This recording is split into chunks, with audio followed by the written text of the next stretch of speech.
Hello, welcome to AI in Action. My name is Maurie, and I'm here with my husband Jim, and we are trying something just a little bit different tonight. We were convinced to go ahead and video our podcast, and so one of the things that we started doing is we started sitting in these chairs with my iPhone, and let's face it, the equipment that you use for just in-house podcasting can be a little, Challenging? not so professional. Yeah, a little challenging. That's a good word for it. So I told Jim, I was like, look, you spend most of your time in your office anyway doing stuff with artificial intelligence. So let's just literally use the product that we use all the time, which is Riverside FM. And no, I'm not getting paid to say that. But it's a great product for podcasting. And I'm just going to invite Jim on Sunday evenings to join in and talk about it. So, hi, Jim. How are you doing out there in your workshop? I'm doing great. You know, if you ever came to my workshop. Hey, I was out there with a broom the other day because it needs to be cleaned. That's true. That's true. It does. So, some of the things that we've been doing just recently, we actually went to the State of AI in Austin event. I'm part of the Austin AI Alliance, and as a board member, I needed to be there, but I really wanted to be there. We actually set up a vendor table, and we got to talk to some really interesting people. Jim and Matthew, our CFO, manned the booth. And one of the questions that was asked during the panel discussions was about the environmental impact of artificial intelligence. And then our daughter actually mentioned it as a topic for us to talk about on our podcast. So I decided that what I'm going to do is I'm going to actually kind of interview Jim about environmental impact of artificial intelligence. The other thing that I thought was interesting is that today we were actually speaking on a panel discussion for the city of Marble Falls. And one of the things that we met people that have a lot to do with the grid, the water situation there in Marble Falls. So I think an environmental topic for today is really a good idea. Well, they asked, we actually discussed it with them, the whole, what is the environmental impact, because they say they get people, companies that send them stuff all the time about locating data centers in Marble Falls, and they have to evaluate it based on the fact that they have a finite amount of water. Yes. Yeah, they turn things down. That's what she said. They said, they have to actually say sorry, no, because they don't have the infrastructure to support some of the businesses that are asking to come in. But they are working on a solution to that. So I think that's amazing that they're willing to find that solution so that their economy can continue to grow. So let's get started. Our daughter had mentioned that we needed to do this, and I think the reason is because she works for a company that's heavily into energy generation and transmission, like the Lower Colorado River Authority, which, Jim, you can explain a little bit more. They basically are the water management for everything from a certain part of Texas all the way down to the Gulf, right? Yes. Actually, they manage what do they call it? The watershed for the Colorado River, which includes Llano. The city of Llano actually buys electricity from the Lower Colorado River Authority. And the way that we have fiber at the school. They bid on it whenever we put the bid out for the grant we had. They bid on it. They were the best choice for us, and they've been a great partner for the school district as well. So anyway, it was interesting for me because Rachel asked me about this. I think about it, but I haven't done much research on it because honestly, I've got too many other things that I'm working on. It's hard for me. What is it? It's hard to worry about. Never mind. Why you're draining the swamp when you're up to your ass in alligators. I'll say it. Nonetheless, so it was a good exercise. I did use a new tool. I learned some lessons, but I used a new tool called Deep Research, which I have access to through OpenAI now because we're paying. Okay, go ahead. Tell them how much it's costing. It's costing. You see this? This is a cup that's actually made at home. I made it. I didn't get to go out and purchase this. That's because tea, not coffee, too. It is tea. Well, it's too late in the day for coffee, but still, it's $200 a month. So it is, but I had to have access. I had to. It was a moral imperative. And I will tell you, The research you've done with it so far is pretty amazing. So you did some research. So let's talk. I'm going to start asking you some questions. You ready? Okay, shoot. Now, I do have a lot of stats, so I'm going to be reading off the screen because I did not memorize all this stuff. It is interesting because of the experience I have, I was able to guide the research quite a bit because I remember these conversations when the World Wide Web and all the cloud computing stuff started becoming a thing. Mm-hmm. And there was a lot of discussions. I mean, back then, power usage was a thing too. So anyway, so there's some interesting stats that I can share. So go for it. What do you got? All right, question number 1.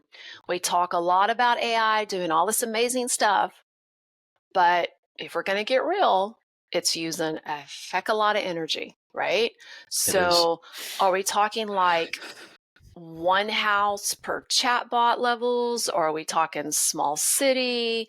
It's like, what are we talking here? How much energy? When I ask ChatGPT or any of the AIs to like give me an answer about something, how much energy am I using? The interesting part about it is you have to divide this conversation into 2 parts. You have to divide it into training and inference. Training is what people think about the most because you're training the model initially and you use a lot of power. ChatGPT 3, which is one of the first models released a couple of years ago, nobody uses it anymore really, but it used approximately 1,287 megawatt hours and emitted 502 metric tons of CO2. Just to get that in perspective, that's equivalent to the emissions of 112 gasoline-powered cars for 1 year. Now, they only did that once for 3. Of course, then they trained 4. Well, they train 4 and they train a lot of models. So they do use a lot of energy. And they're not the only ones doing it. That's just right. OpenAI. That doesn't include Google and all the other folks. So as a matter of fact, the research I found was that GPT-4 probably, well, it would make sense that it would consume more because it's a bigger model. So sorry. I read somewhere that running a single GPT, like a ChatGPT query, takes more energy than like a Google search. It does. Actually, What's the difference? Well, it's interesting because a single chat uses 100 times more energy than a traditional Google search. And I mean, relatively, it's 0.00003 kilowatts, 2.03, but still, when you start talking about hundreds of millions of people, that is a lot of difference. Now, part of that difference is because Google doesn't have to do a lot of mathematical calculations in order to answer a question. Every time you ask for an inference, GPUs are turning on. I've got Agnes running some local models at school for us to use. And when I ask it a question, it does an inference. You can watch the GPU start kind of scaling up, and I can nail it at 100%. It's a 24 gig GPU with liquid cooled, and that's me asking it a question. Now, it doesn't take long, but it's still a lot of calculations. Whereas a lot of Google spends a huge amount of time pre-indexing things. So Google tries to answer your question before you ask it. Most popular questions, things like that.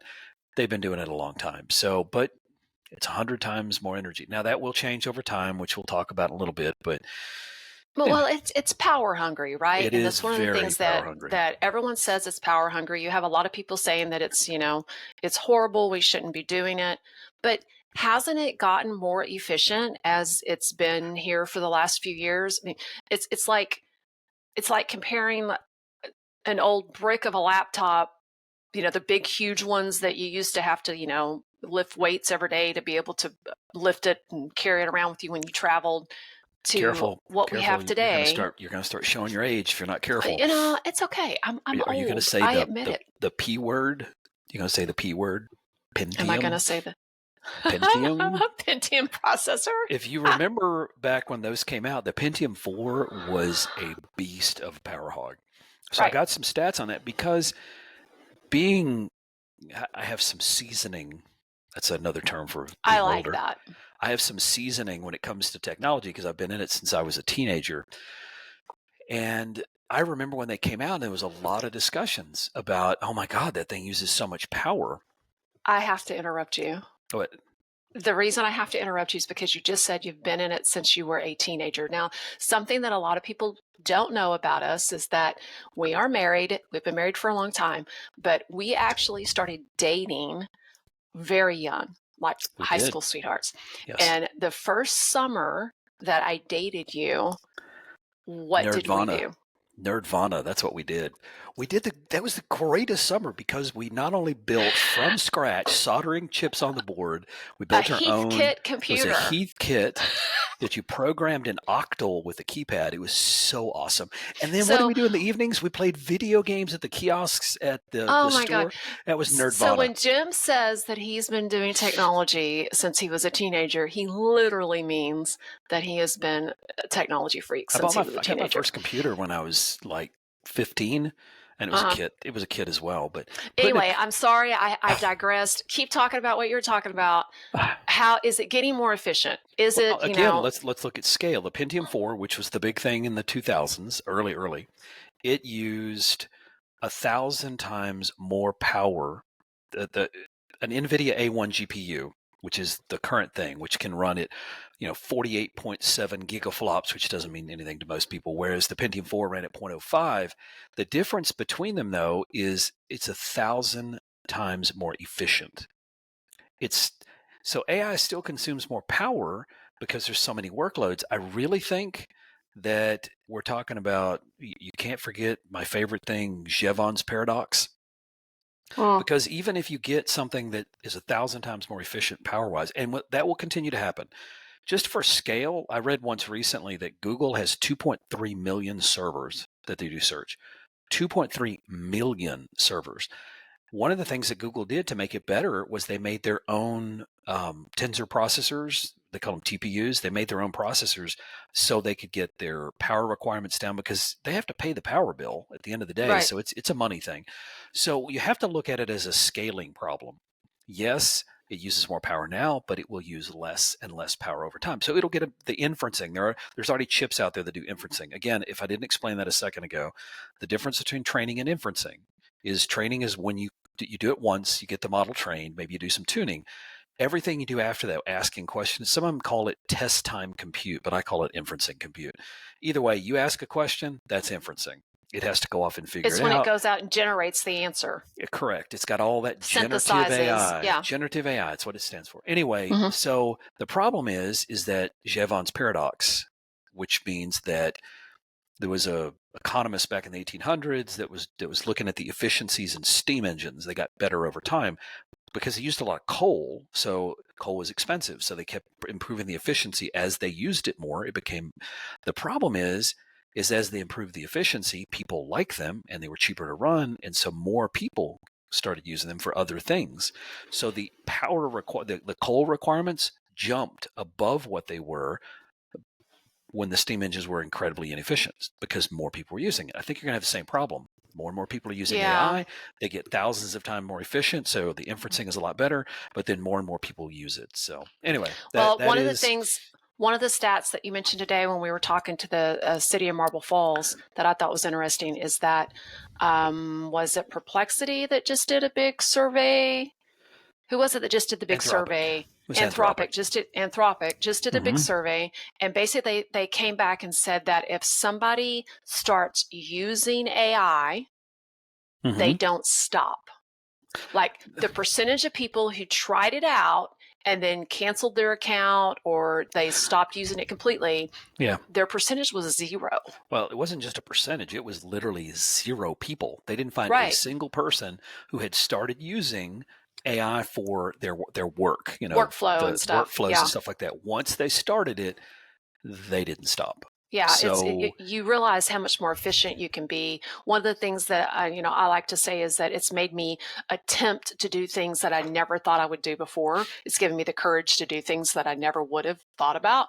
I do it all the time. I agree with you. I do the same thing all the time. But when you talk about efficiency, one of the things that we ended up putting a lot of stuff in the cloud, like cloud computing.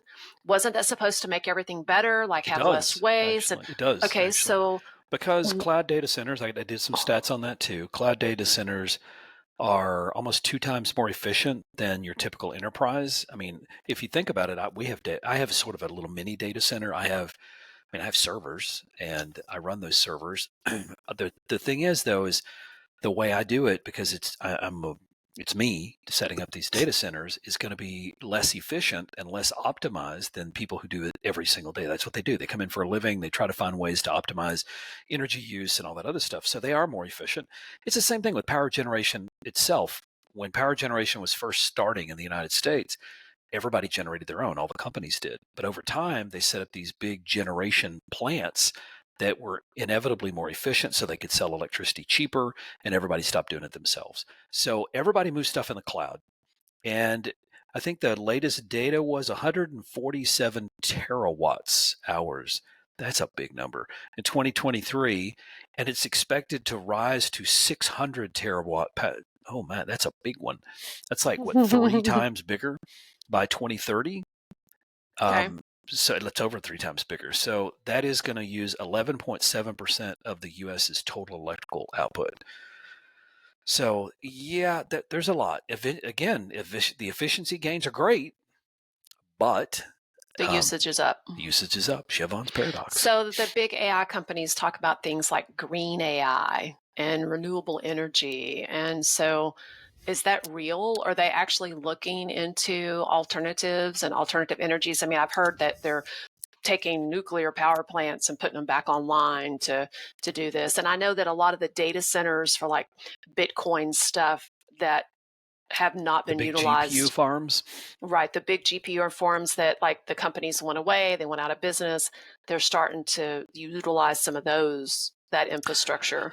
But is it just PR, or are they actually looking for ways to make this better? Well, I think if we could get out of the politics of green energy, I mean, nowadays, if you say green energy, they put you into a particular category. Politicians need to get off of the green energy thing. The companies, Microsoft, Google, all those guys, I would love to say they're doing it because they're just great companies and they want to do right, but they're not doing it they're doing it because it's cheaper. Well, so yeah, wouldn't it save them money? It does save them money, and they know it. So yes, they are actually. Google's trying to do carbon free. I think their goal is by 2030. But at the end of the day, you're not going to be able to get rid of these fossil fuels kind of things anytime soon. Now, nuclear power.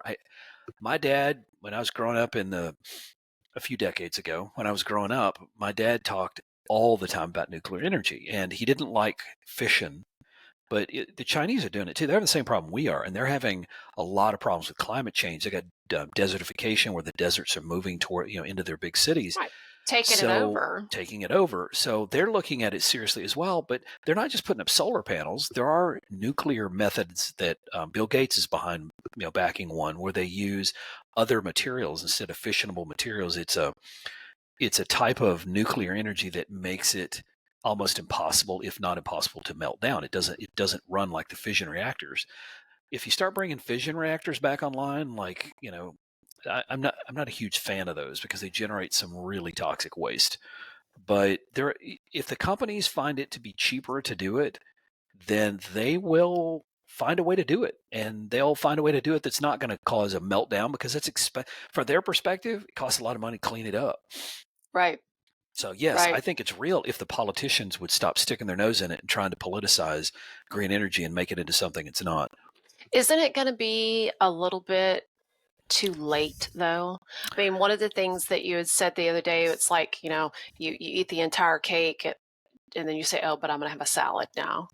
Hey, after you've already eaten the entire cake. My favorite is you eat like when we had the restaurant, remember, somebody would come in and order a big old chicken fried steak with gravy and then they'd order a Diet Coke. Right. It's like, okay. Exactly. Isn't this, I mean, is it going to be too little too late? I don't think anything's too little too late personally. I mean, they are, again, I think they're going to do it because if you can make it profitable for them to do it, then they're going to do it. You have a big old dog behind you, by the way, just in case you didn't know that. Is Sadie? Oh, what's Sadie doing? She's a big walking Sadie rug. Girl. She's a big walking Sadie rug. Girl. All right, so talk about chips. So talk about chips, GPUs, TPUs, fancy processors. Well, AI is going to need a ton of them, but are they better? I mentioned that earlier, the Pentium 4s, the NVIDIA A100s. NVIDIA's got some new stuff they've come out with that's supposedly even better. I mentioned Google's TPUs. That was all in my research that I did. So, I mean, Google made those TPUs because they do calculations better, faster, more efficiently. So are they it's making not like more they're going to stuff? stop. Oh, absolutely. Yeah. Everybody is. I mean, NVIDIA, So they're nobody, improving it? they have to, because they don't want to use more energy. They want to get the same amount. The problem is they want to get the same amount of work out of the energy they're currently using.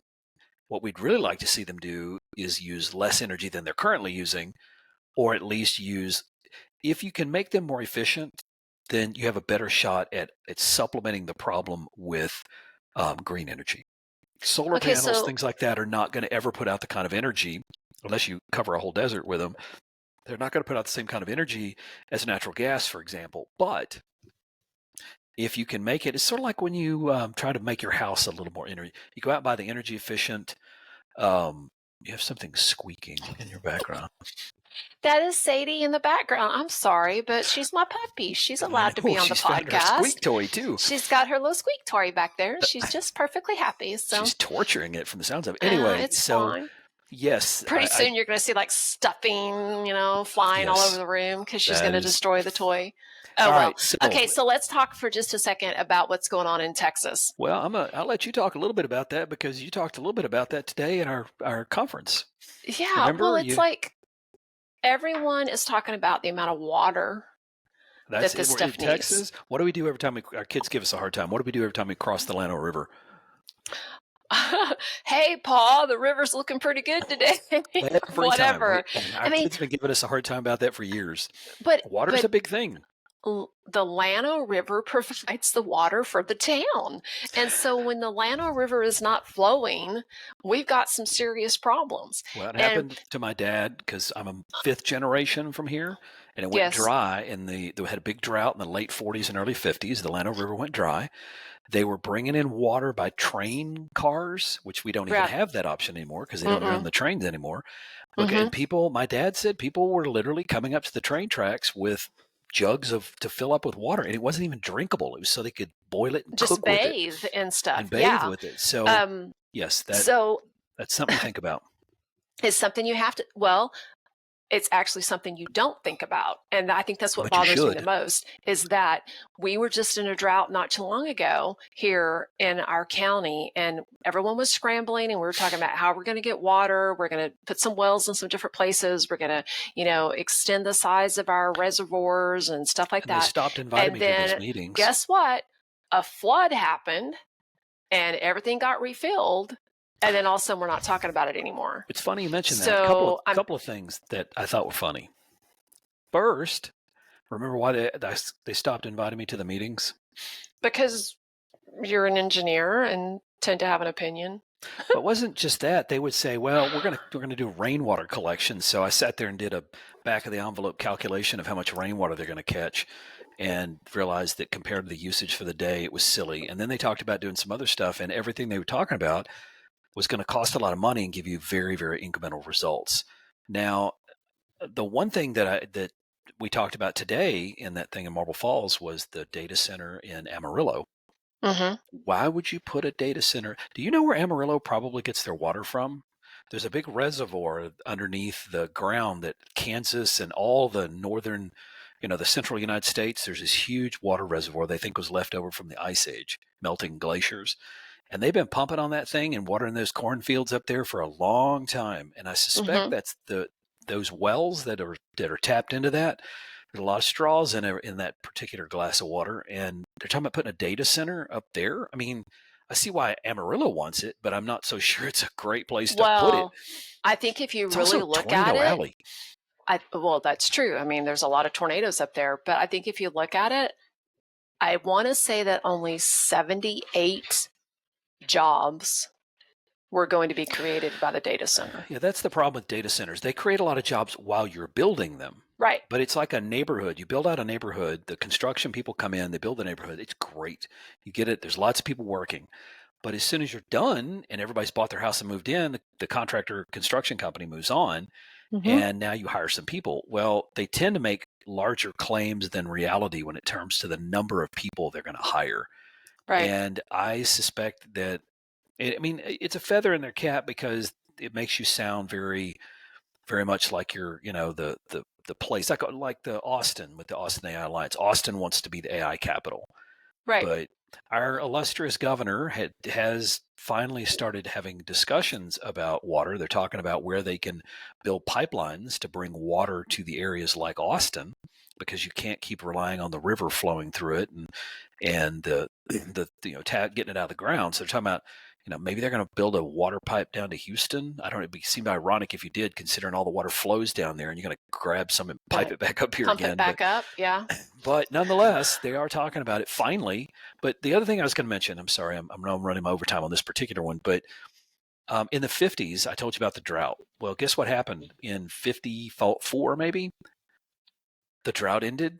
Mm-hmm. How did it end? They had a big flood. Well, huge flood. The federal government, which I think at the time was probably under Eisenhower was the president, the federal government said, look, we're going to go ahead and build a pipeline to Lake Buchanan, which is the big reservoir lakes that have been put in the 30s and 40s. Right, the so this will never happen to you again. Put them in. Yeah. Franklin, FDR, Franklin Delano Roosevelt. It's the Conservation Corps, CCC. Right, CCC. Yes, the Conservation Corps. My grandfather worked on it. But anyway, the big flood happened, and they literally turned down the federal government's offer to pay to build a pipeline to Lake Buchanan. So now, all of a sudden, the state of Texas is going, we have to get this done, and now probably the state of Texas is going to have to pay for it. Well, the city of Llano certainly can't pay for it. I mean, think how much that would. I mean, they could run it down the railroad right away, which is what they were going to do back then. But think of the cost of doing it. I ran fiber to Llano, and it cost a lot. Yeah. Maybe one of the reasons that they looked at Amarillo specifically is because Amarillo was one of the first cities that have like AI chatbots and stuff. So maybe they're just really forward thinking for their AI. Emma's an AI chatbot that Amarillo, if you go and you can Google it or, look at it on ChatGPT, and she does a lot of stuff for like city services. She answers a lot of questions. So, okay. So question number 9. AI companies actually do make everything run on solar, and they make everything run on like with wind power. We're in the clear, okay? Or is it just going to like continue to grow, continue to eat up the power grid?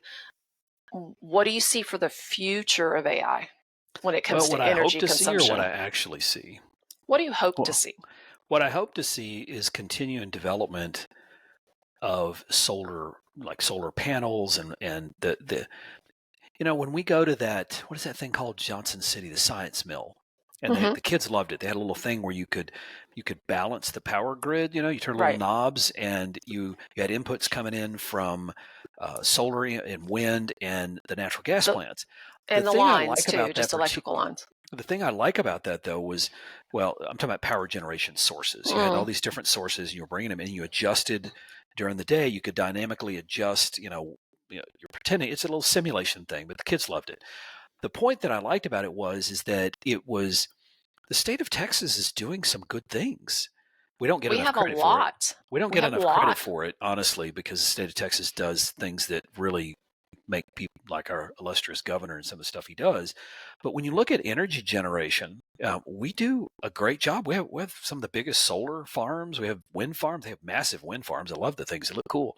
But and we pull that all into the grid. The thing that Texas doesn't do is join the federal grid, because that would be political, and they don't want to do that. Maybe they will now that we've got Trump in office.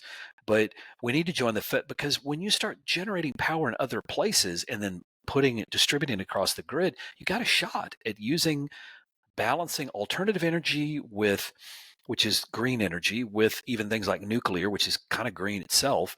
And then, of course, the fossil fuels. I mean, the only thing I would love to get rid of is coal. Coal is just nasty.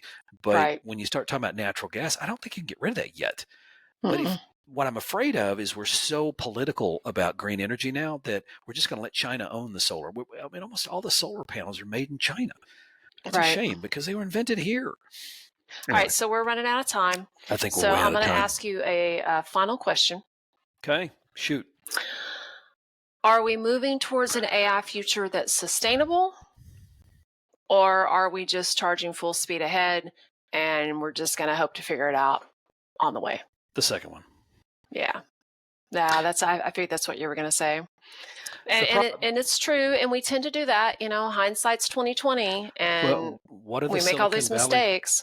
What are the Silicon Valley bros? What's their mantra? That's what Elon Musk believes in, right? That's what he's doing right now with the federal government.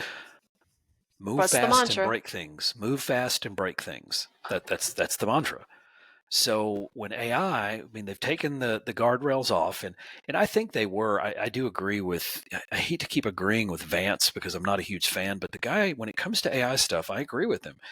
The fact is that when you try to regulate it before it's even invented, you'll kill it before it ever gets started. Well, that's what happened with the AI policy that we tried to put into the handbook. I mean, the attorneys were trying to regulate a policy that they didn't even know why the policy needed to be put in place. So yes. I completely agree that if you can't just think that you're going to know how every situation is going to turn out before the situation occurs. When I was working at Harris Semiconductor, we were designing audio chips, and we had one we were coming out with, and there was an engineer there that wanted to build, before we built the first chip, he wanted to create a test case to test every permutation of that chip.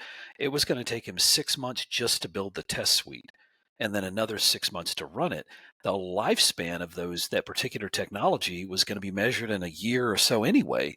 So he was going to kill the thing before it ever got started. I don't think you can regulate your way out of it. I do think that if everybody pulls on the same end of the rope and says, hey, our goal is to keep from killing the planet while we use this incredible tool, let's figure out how to do that. There's some really smart people out there in the US, in Europe, even in China that will make this happen. And yes, we can become more sustainable. We got to stop politicizing whether or not you have a solar panel or not. Who cares? It's a tool for a job. It's a tool to generate energy. If I want to have an electric car, then I personally don't have an electric car, but that doesn't mean that I think everybody who has one is bad. Balance the realities of what you need with the politics and move the politics out of that. Go fix the bridges and stop worrying about whether or not somebody's driving electric cars. Right. We need some infrastructure help, definitely. Yeah, and again, if they'll focus on the problems we need to fix, and I do agree with Vance, I just don't think you can regulate your way out of the AI stuff. I think they're going to have to move fast and break things as long as there's a goal to fix them. Right. You don't just break things and then just keep on. You have to say, okay, and I'm going to use an analogy. It's like when I clean the house sometimes. My daughter said this to me the other day. She was like, Mom, we started cleaning and now it's a lot messier than it's ever been. And I'm like, you have to mess things up to actually clean things. Your house cleaning thing that's we could do a whole podcast about the way you have to move the furniture around so you can clean under the furniture. You're like, okay, we're going to throw it away, we're going to get rid of it, or we're going to put it in the front yard. You believe in that old-fashioned spring cleaning they used to say, where they move all the furniture outside, the rugs and everything? That's you right there. That's you. Put that mattress out in the sun for a few days. Exactly. Absolutely. Move everything out. All right. Well, we are out of time. I would like to say that we are trying something a little new. I'm sorry that we've got my dog's tail in the background back there if you're watching the video. We're going to post the video on our YouTube channel, and, so you can actually watch the video, or you can always just listen to us on audio. We're on Spotify, Amazon, on our website, a lot of different platforms. We really enjoy talking about artificial intelligence. I'd love it if you guys would subscribe, make sure you like. Also, if you have any specific questions that you want, put them in the comments. I have a question. Yes. Okay. What are we doing? What's our next AI thing? Do you know? Where are we going to be next? The next event that we're going to? Yeah, where we're going to be next. Or I think it's a webinar, isn't it? Isn't it a webinar? No, we don't have a webinar. So the next thing that we're doing is we're going to be up in Dallas at Klon 25. We're going to be up there talking about AI in March. And then we have a webinar for Sequoia, which is like a big conference they do called Sequoia. And then we are talking at Hudson-Tillotson University about AI. And we're not just talking, we're actually talking to we usually talk to the staff and the PhD students, and we talk about It's like a training. AI. We're doing like a 90-minute training, but it's not like a full half day. So the big question is are we going to San Diego? Is Maurie going to get on an airplane? Inquiring minds want to know. Yeah. Remember that saying? We have an opportunity to go to San Diego. I'm not supposed to say anything about this until tomorrow. So since the podcast won't drop until tomorrow, I can go ahead and say what it is. You just say we're going to San Diego. We were given an innovation award for Agnes, and they want us to come up and talk in like something like a roundtable type discussion where they have like 12 different people talking, almost like a pitch, like it's 12 different little sections that they're all talking at the same time for like 40 minutes, and they Road want us to trip. come up and do a pitch. I'll drive it. I'm ready. Road pitch. 17 hours. Road trip, road pitch. Too bad I don't have an electric car. Then I could just do self-driving. You don't have to have an electric. Well, I don't think they make a gasoline self-driving car, do they? I don't think so. I don't think I've ever heard of that. I don't think so. So I hope that you guys have a marvelous rest of the week.